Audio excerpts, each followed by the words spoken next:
Begin the current Daf, Pesachim Daf Ches. Begin 7 lines down at the top of the Yomid. The Gemara continues a related discussion from the Gadic teachings regarding the intimate relationship that Hashem has with the Jewish people.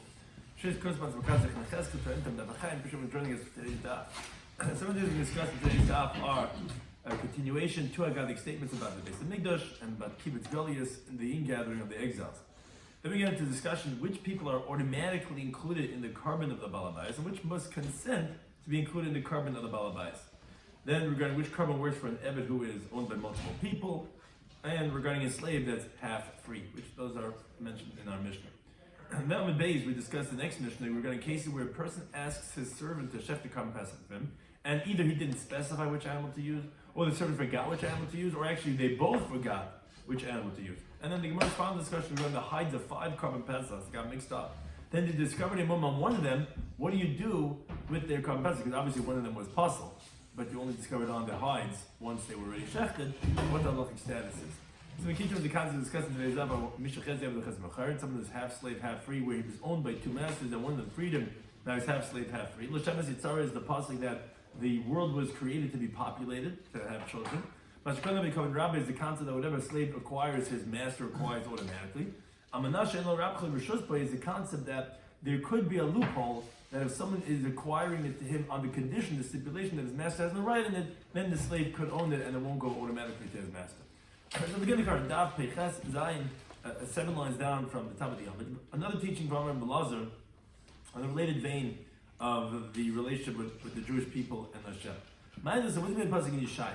That the multitude of the nations are going to go and they're going to say, just about in the future times, that the world will all say, let's go up to the mountain of Hashem, El Beis Elikei Yaakov, to the house of the God of Yaakov, etc. Now the question is, the house of the God of Yaakov? Well, Elikei Yaakov, Elikei Avram, Yitzchak, where he's only the God of Jacob, not of Abraham and Isaac? Ella, no. Because like Avram, not like Avram, they called this place, mountain, Shanamik says in Pesachim Bereshis, by that Kedash Yomei that it's going to be said today, Bahar, on the mountain Hashem Yirah Hashem was seen. But like Yitzchak, because by Sadeh. Not like Yitzchak, they called it a field, which is referring to the same place. Shanamik says in Pesachim Bereshis, by Yitzchak is sold by Sadeh. Yitzchak went out to daven in the field. Elikei Yaakov, rather like Yaakov Shekar Bayis, that he called it a house, which is a settled area. Shanamik says in Pesachim Bereshis, V'yikar Shem HaMakom, that he called that place Beis Kale, which Har Maria, the field of Yitzchak, and Beis Kale of Yaakov are all the Harabayas where they daven, and therefore that's what's referring to the house of the God of Yaakov, but to say that the house is the element of Yaakov, in contrast to Avraham and Yitzchak, they called it a mountain and a field. The most settled was by Yaakov, and that's the reference that's going to be in the future of the days. Another teaching related to that which we said in the previous stuff of the Pasuk of Hosea, Rabbi Yochanan says, Gadol Kibbutz Goliath. Great is the ingathering of the exiles. Like the day that heaven and earth was created. Why? It says the pasuk in Hosea, that's going to gather together the sons of Judea, the sons of the Jewish people together. They're going to make one leader. All of them are going to go up from the land. Because great is the day of Yisrael, which Targum translates Yisrael as Yom Kinnishai, the day of their ingathering. And it says about the Bereshit, that's going to be evening and morning, and it was one day. Just like over there, it's Yoim is the creation of the world. So over here, the world Yoim is the head of the ingathering and the exiles. You see, it's just as great as the day that Shamayim Aretz will create. Now the Gemara goes back to discuss the halachas of our Mishnah regarding the title of the Parak Isha. We said when the woman is which carbon pesach should include her fathers or her husbands. That we said it depends. So then the next case in the Mishnah was Yasim, an orphan who doesn't have a father. So he has caretakers that are taking care of him, and there's more than one caretaker, and they both shechted come past of him. So the Mishnah said he could choose whichever one who wants to. So similar like it did by that of the woman, says the Gemara, okay, Shami, no, so we could infer from this that Yesh Breira. We hold up the halachic concept of retroactive clarification that this is the one that he wanted when the time of the Shechita was, because you have to be counted on the carbon pesach, so you can't choose by the Seder night, say, called Dichfen, which one do I want? Let's go to that one. No, that's had he been notified, he would have chosen this one. So you see that you hold up the concept of Yesh Breira. Now, Chase actually points out, why didn't the Gemara over here say the same answer it said by that of the woman? Because here you cannot say that, Reitza means at the time of the Shechita, because what type of Chiddush is that? Meaning, by the case of the woman, we're telling her, this was someone asked after the Shir, and I alluded to, and I said to you over there, that if she didn't choose at the time of the Shechita, she can't eat at all. Because even though you would have thought to say that, no, she goes based on her husband. That is the Chiddush. But over here, if he wanted at the time of the Shechita, so what's the Chiddush? Of course, you could be included and then listed up until the time of the Shechita. So it wouldn't make sense to say any Chiddush. So obviously, you're saying that Yesh Breira. Because if it wasn't, then what would be the Chiddush to say that he chose at the time of the Shechita? Now, the Messiah says, no, it's not a raya, because actually, sela bayis. The pasuk says, a lamb for a house, which means to say every homeowner takes for his whole family mikal malkim, no matter what the circumstances, meaning to say that you don't need to have the das, the choosing, the counting of the children, of the dependents, like they say in other terminology. And the dependents, they don't need to have their consent. And therefore, it's no raya breira. The kid could choose whichever one he wants to. We don't make on the list of who's the minui for. It's only the homeowner. He has to be the one. But any little kid doesn't have to, and therefore that's why it's no raya on breira. Similarly, turn up in a brisa that continues on this theme, that it says sela bayis, a lamb for the household. Malamed, what this comes to teach is other maybe v'sheichet, a person could bring and slaughter al yedei, meaning for b'noyim bita ketanim, for his minor sons and daughters, who, as Rashi points out, there's an obligation of chinuch to train his minor children. So he could, although they have to even become Pesach, but he could do this for them by the Abdi B'Shav Chazak and for his male and female non-Jewish servants, which by default they're going to go with him because they're reliant on him, they're dependent on him. He could do this for them, bein medaiton, whether with their consent, as we're going to shortly explain, that means to say when it's unspecified, and bein shaloi medaiton, or whether it's against their will, that they say no, I don't want to be. That, however, they cannot protest, and automatically they're including his Korban Pesach. But he cannot go ahead and check the Korban Pesach for his adult sons and daughters, like the other Bishop Gaza, even more for his male and female Jewish servants, where although that shivcha that's Jewish is only as a minor, because actually once she becomes an adult, what's called Shibing Simonim, she actually goes free. But as Rashi says, since he has no obligation of chinuch for her, so she could protest. She doesn't have to be on his Korban Pesach. And like the Ishtay, and neither can he make it for his wife, eliminated only with their consent. Similarly, Tanya learned another brayso. A person cannot slaughter not for his adult children, and by the Abdi B'Shav Ivrim, and for his male and female Jewish slaves, by the Ishtay or for his wife, eliminated only with their consent. But he could slaughter for his minor children, by the Abdi B'Shav and for his non-Jewish slaves, eventually whether with their consent, without the consent. Now, Brisa concludes and says, now, regarding if, let's say, any of these individuals, if they shechted their own Korban Pesach, and their master slaughtered for them, meaning these minors, these dependents, these slaves, if they slaughtered their own, and the master slaughtered, the father slaughtered for them, they fulfill their obligation with their fathers or with their masters. They don't even fulfill with their own, as we said, because they're dependent on him. They can't even protest on this Korban Pesach. So there's like a moot point. It's automatic with the father. Except for the woman, because she could protest. Since her protest is a valid protest, like the Gemara says elsewhere, a woman can tell her husband, I don't want to get fed from you. What I make won't go to you, and I don't want to take from you. And she could have such a choice. So you can say, I'm not your dependent. I'm not getting from your Korban Pesach. The Gemara jumps in and says, wait a second, why is the woman any different? Why are you singling out the woman than from the other category that she's with, of let's say the Eved and the Shivcha Ha'ivrim, or the B'nai Bita HaGedolim, where they're adults, where they also need their consent. So why are you singling out the woman? So why is she any different than the rest of the category of the mature children and dependents? They're all the same. So Rabbi says, you're right. Isha b'chol damila. We just picked out Isha, but it's anyone that's similar to her. In other words, all those other ones that you need their consent is the same thing. If they do their own Korban Pesach, then they're going to go with their own, and they're not going to go with that of the husband or the father or the master. So the Gemara says, wait a second, Hagu v'kasha. Seems to be internal contradiction. Amrit, you said, he said that when the father / master, whatever it is bringing his own Korban Pesach, and they're making their own Korban Pesach. You said that whole category are not automatically included. They're coming with their own Korban Pesach because they can protest. Now it sounds like because of their protest, that will prevent it. Time of the Machi. Sounds like, because they protest. Hold on, Machi. Sounds like, but if they wouldn't protest, let's say it would just be stama, unspecified, Nafka B'Shal Ba'ala, that then the wife and all that category would fulfill their obligation with the husband.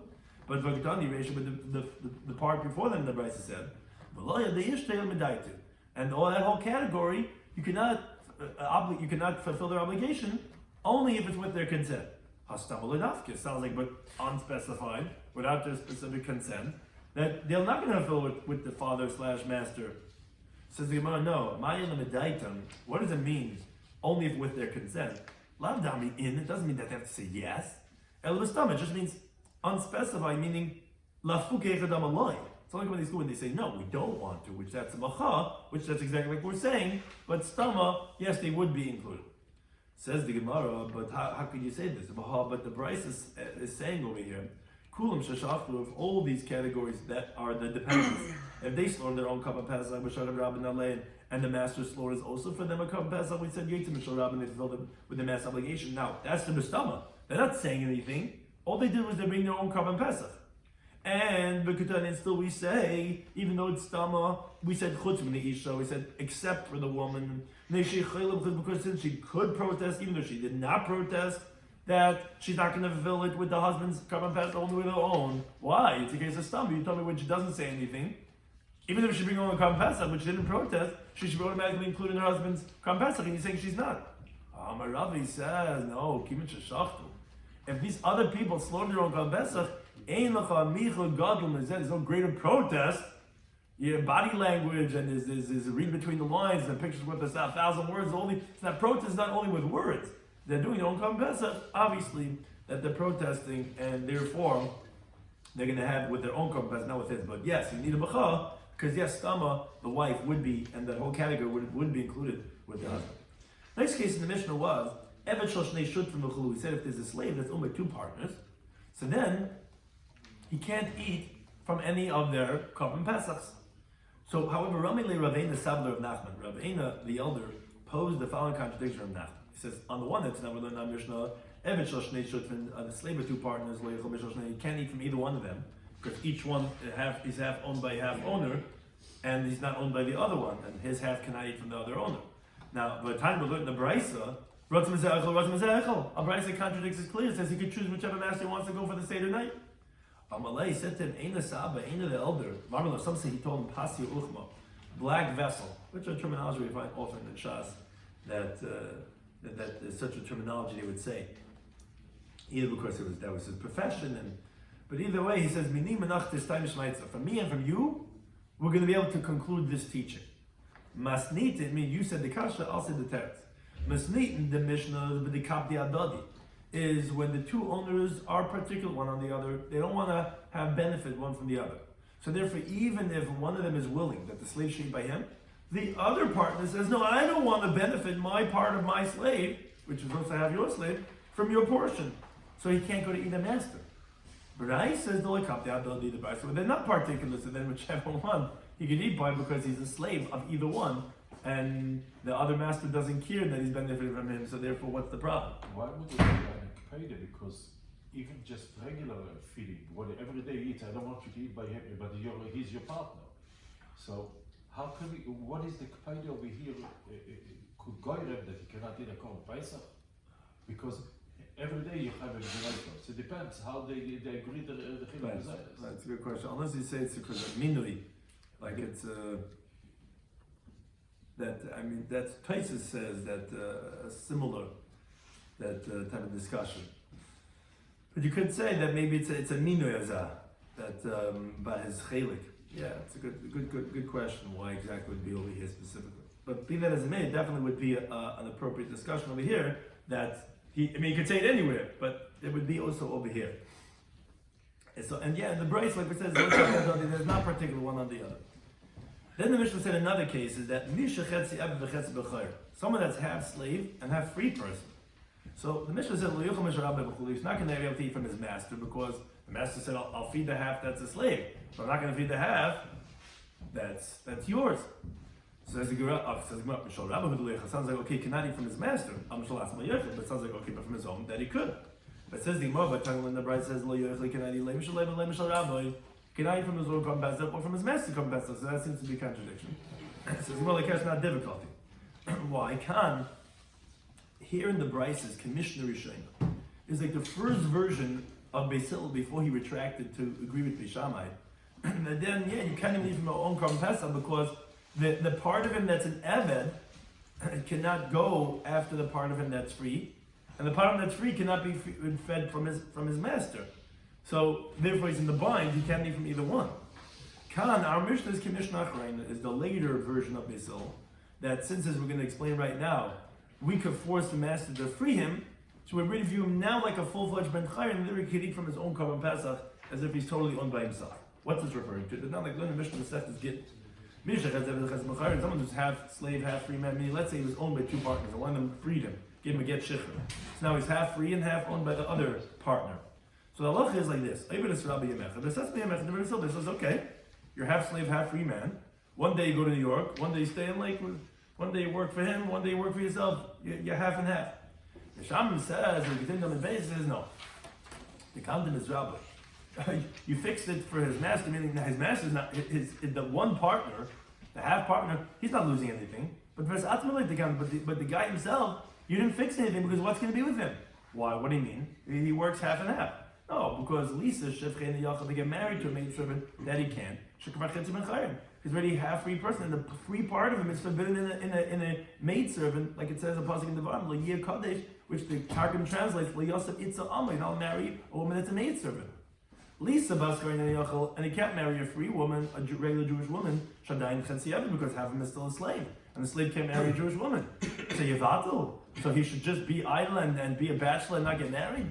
The whole world was created only to be fruitful and multiply, to have children. Like it says the Pasuk in Shaya, like tell you, was not created for emptiness, rather l'sheves yitzara, it was formed to be populated.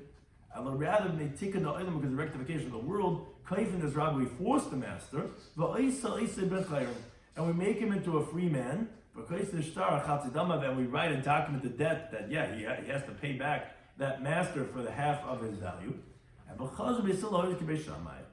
this opinion of Beis Shammai, Beis Hillel subsequently went back and retracted and agreed to Beis Shammai, which is what we call the Mishnah Achrein, the later version of Beis Hillel, which according to that, he could be Eichel Mishal Asman because we treat him like a free man because we could force the master to free him. So we really consider him like a free man.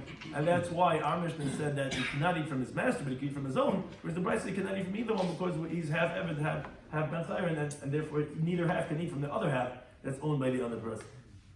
Now look at the next Mishnah. Stay on this theme regarding being counted on the korban pesach, which that was the topic of our Yishu, which korban shiur must be counted, and Yassim.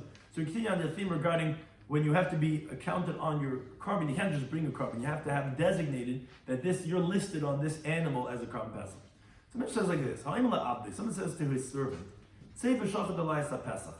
A Gvirsha guy, he's staying home. He sends his evidil to go bring the korban pesach for me.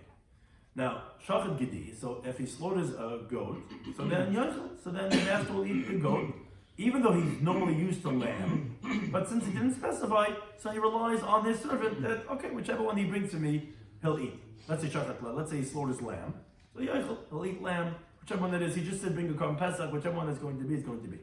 But let's say shachat gedi but lamb, let's say the slave, not knowing which one the master likes, he goes and brings two korban pesachs, he gets I'll take all, give me everything, right? So I don't know what he's going to like. So he slaughters a goat and a lamb. So Yechim L'Rish.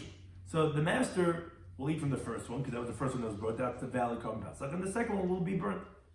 Let's say another case. Let's say Shachach Mad Amalei Rabbi. Let's say he forgot what his master told him. He told him goat or lamb, and now he forgot which one was it. So okay, that's what should he do? Because he specified which one it is, and if not, it's not going to be the shlichus, and he's not going to have a korban pesach, and he loses his job, obviously, or off with his head. But either way, it says the Mishnah like this: he should slaughter both a lamb and a goat, and he should say like this: "In Gedi Amali Rabbi, if my master told me a goat, so Gedi Shalai, the goat will be his, but flesh Shali, and the lamb will be mine." Which was going to ask, wait a second, don't we see Mashakana B'Kana Rabbi? How could he have his own garment? It's all his master's. So what's this for him? But he won't address that. If my master told me lamb, then the lamb will be his and the goat will be mine. The last case is, let's say shachach rabbi ma'amalai. What happens if everybody forgets? Let's say not only did the slave forget, the master forgot which one he said. I don't know which one I told you. Yeah, I have a million things in my head. And now this guy really went and shechted both the lamb and the goat. So Shneim Yatzel Beis HaShefer, so both animals have to be going out after the bird has come Pesach to be burned, because you don't know which one is which, and the Pesach's only eat Lemenuya. You can't eat either one, because it might not be the one that you were listed on. The Pesach could only be eaten if you were listed on it. But they're exempt from bringing a Pesach Sheni because the shechting in the Zrika was appropriate. One for each one, and in Shemaim they know which one is the right one. They don't know, so they can't eat it, but the Korban Pesach was brought, and it was exempt from the Pesach Sheni. Now the Gemara goes back to the opening case and goes through all the cases and explains the chiddush of each one. The Gemara says the first case was someone tells his slave, "Okay, shech the Korban Pesach for me," and no matter which one he brings is going to be valid. Says Gemara Pshita. Obviously, he didn't specify which one. Says Gemara, no. The chiddush is shachet gedi. The case that said that if he slaughters the goat, yochel he could eat it is avagav droga but left. Although it normally eats lamb, you would think, wait a second, you know I eat lamb only. Like I'm a regular. This is what I eat, and no, even so, he didn't specify, so the goat's going to be okay. If he slaughters the lamb, he could eat it. It's not although he's normally that he eats the goat. But then the question is, what do you do with the next case in the Mishnah? The Mishnah said, Shachet gedi b'tleh. If let's say he slaughters the goat and the lamb, so the Mishnah said Yocham Arish. Okay, so then the first one's obviously the right one because he didn't specify the first one's going to be the one. The second one you burn. But it says Gemara b'Tanya in the Brisa that says you cannot be listed on two Korban Pesachs at the same time to eat at the time of eating from either one that you're going to choose. You can't have that. Okay, I don't know. I can't make up my mind. You just go to the grocery, buy everything. I'll choose later. You can't do that with the Korban Pesach. You have to be listed on it because, like we said, we don't say Breira, and when he wants to eat, maybe at the time of the Shechita he would not have chosen that one, so that he cannot eat. Here, his master. He was listed on two Pesachs, and his master was relying on him. How could he even eat from the first one? How do you don't know which one it is that the one that he's going to want? So if we don't say Breira, so none of them should work for him. So it says the Gemara, you're right, but Masnin, our Mishnah is talking about the Melech or Malka, specifically talking about a king and a queen that are dependent on their slaves, and they're not particular on the meal if it's going to be lamb. Or if it's going to be goat, as Tyson points out, because since they have so much delicacies, they're not particular if it's going to be fatty, if it's going to be lean. They got so much food going on over there, so it doesn't make a difference. So therefore, it's not coming from the halacha of Breira, because they like both of them. So therefore, they'll eat from the first one, because since they're not particular, so you fulfill the obligation with the first one, and the other one was slaughtered for no reason. As Batanya, like we learned in the Brisa. The Brisa says, you cannot be listed on two Korban Pesachs at the same time. But there was a story where the king and queen that told their slaves, go, chef to come Pesach for us today. They went, they slaughtered two Pesachs. The slaves didn't know. He wanted to always please the king and the queen. They slaughtered the goat and a lamb. So they came and they asked the king what to do. Like a very smart king, he said, go ask the queen. If you know the right answers, if you learn the Gemara appropriately, you see how it is, right? Okay, they went to ask the queen, like Rashi says. She was very smart and very well versed. So she said to them, go ask her Gamliel. So they came and asked her Gamliel. He said, oh, Melech Malka, the king and the queen, the diet in Kalale, and this should appease anyone that's bothered with the famous Gemara that Nashon Dait and Kalas over here, that the king and the queen also are called Dait and Kala. All it means to say is that they're not particular. If it's a goat or a lamb, that's what I mean. Nashon Dait and Kala said they're able to get over things. They're able to move quickly from thing to thing. But they don't care. So Yechum and the Rishon, they'll just eat from the first one, and that's what we're saying the halacha of the mission is. But saying Lila, not us. If let's say one of us would be listed on these animals that was slaughtered the gedi and the lamb, that person would not be able to eat. Not from the first one, not from the second one, because since we are particular, my whole Seder night, you just ruined my Seder night. I'm going to eat goat, I eat lamb, what's haste, right? So then, we don't know which one the guy really likes. So actually, none of them are going to work. The halacha, and that's what the Brisa was talking about, that you can't be counted 2 Pesachs as one. Our Mishnah about the king and the queen, where they're not bothered. Once we brought in the story with the king and the queen and Leal, so the Gemara brings another story that B'shuv Parachas another time, Nimtzis Halta, they found a lizard, which is one of the Shloimy Schwartzberg, that contaminated with his dead by just touching something. They found him in the kitchen, in the butchering house of the king and the queen. They wanted to say that the whole Suda was Tameh because they thought that it was dead. Again, they came and asked the king what to do. He says, "What's this? I don't know kitchen things. Go to the queen and ask her." They came and asked the queen. She said to them, "Go ask her." So Baba Shalom came and they asked him. He said to him, the butchering house, is it hot over there or is it cold? In other words, did you find this lizard in something that was boiling hot or something that was freezing cold? They said to him, it's hot over there. Okay, go take a cold cup of something and pour it on the lizard. They poured a cold cup on top of the lizard, and started moving. And by Tumah, it's specifically b'maisim, only if it's dead. Because he realized it could be just boiling hot, and therefore that's why it didn't move. But once it cools down, it's really not dead. So Matir Mlil calls the Kula. Mlil went and he said the whole Suda was okay and tar, because it wasn't really dead. Nimtzah comes out, Melech told him Malka. The king is dependent on the queen. Nimtzah's Malka Tlui Mlil, and the queen is dependent on Mlil. Nimtzah's Kosada Tlui Mlil comes after the whole meal, but it's really dependent on, and Mlil all comes back to the rabbis, they have to take the fall of everything. But that's what it's his responsibility. Then we continue to the Mishnah.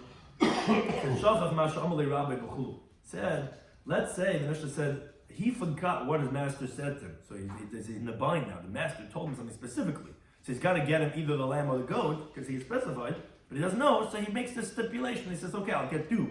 If his is the lamb, mine's the goat. If his is the goat, mine's the lamb." Says Gemara, Shali? What do you mean? He's going to say the second one is mine?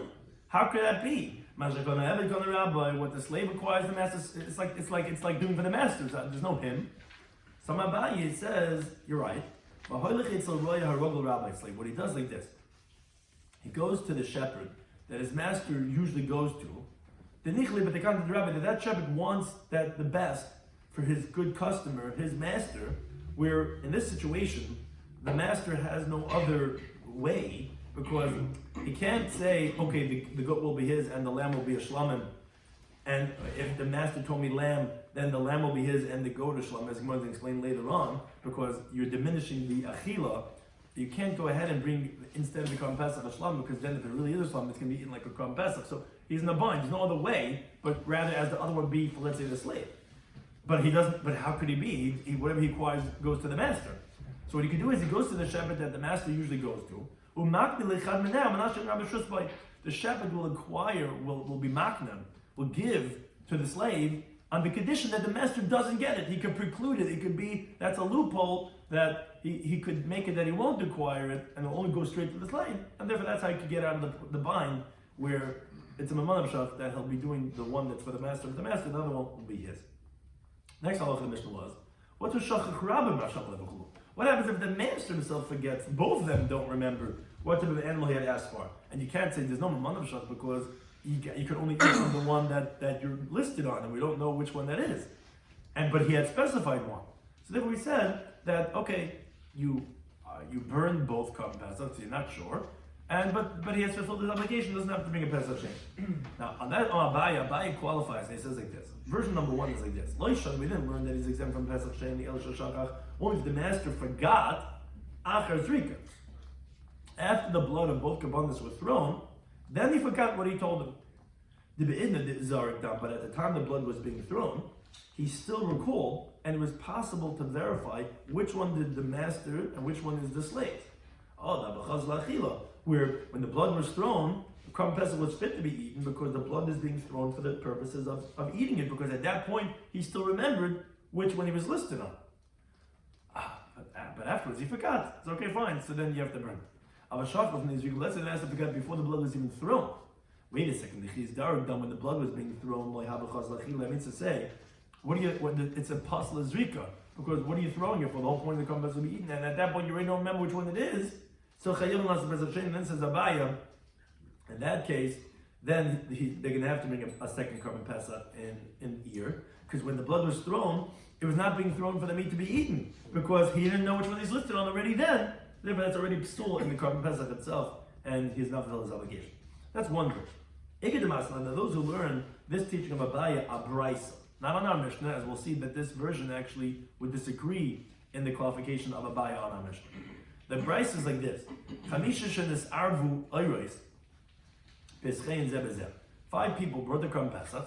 Now, after you bring the carbon Pesach, the hides, the skins, are put there on the side, and the 5 hides of the Pesach got mixed up one with the other.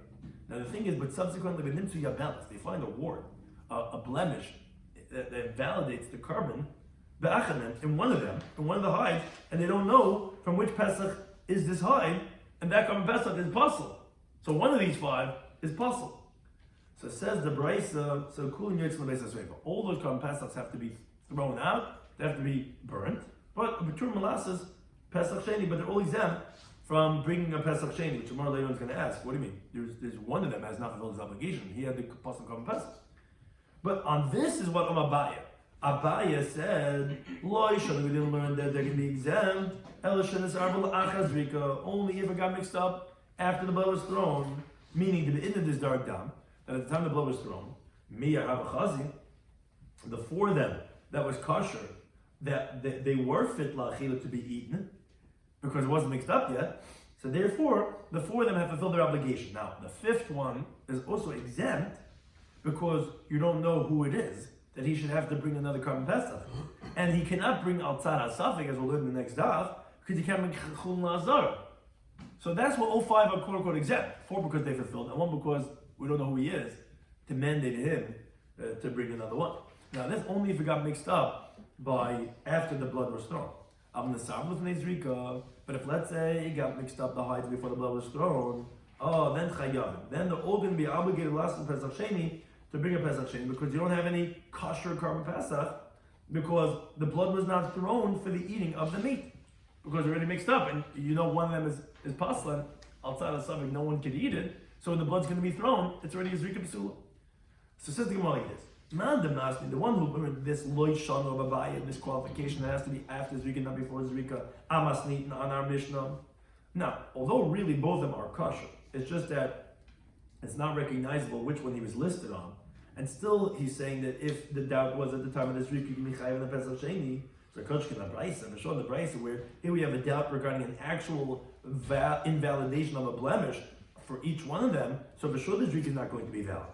But man demasmi Abraisa, but this second version that teaches it on the Braisa, but on the Allah of the Mishnah, no, Abaye wouldn't say this, that it has to be after the Zrika. Why not? Because Kivin Diksher Ninu, since they're really kosher, these karbanas are kosher, because one of them is for the master, one of them is for the slave, the Eidker, that if they would recall which one is whose, it would be fit to be eaten. Let's say someday he has an epiphany, they say, oh, I remember, so it'd be valid.